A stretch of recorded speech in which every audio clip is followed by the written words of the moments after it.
here we are again beside the prom. So you'll hear the noise of traffic and some children near the playground. And this is a very unusual herb because it's called Coltfoot or Tussilago. And what makes this a very unusual plant, never mind medicinal herb, is the fact that it emerges entirely as a flower. There's no leaves at the bottom of this. It has a very unusual stem with very striking markings, if you can see that, and a flower that looks superficially a little bit like a dandelion, but in fact it's got much finer petals.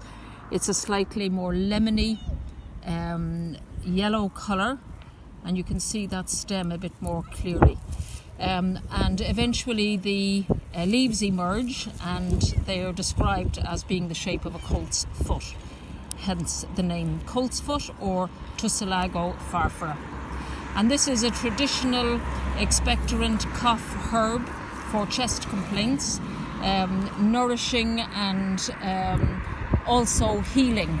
It has pyridazine alkaloids, which means it's medicinally used. It's not a dietary plant, and it's used for chest infections and coughs. So it's one of the many chest and cough and cold herbs that we have in Ireland. This is one of my favourites. There's also pulmonaria or lungwort, and also comfrey, which we no longer use internally. There are many different kinds of pyridazine alkaloids present in about 350 different plants, and they're all metabolized slightly differently, but a small proportion of them are liver toxic, which is one of the reasons why this is only used in a medicinal sense.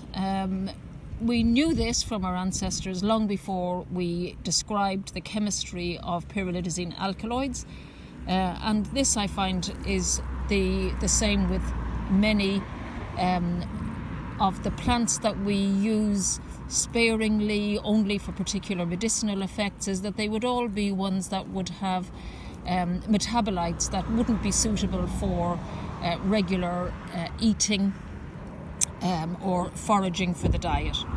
So we know a lot about the chemistry of plants from empirical observed study on their effects over many generations and eras. So leaving you with this fascinating plant and its usefulness for medicinal purposes, and very pretty it is too.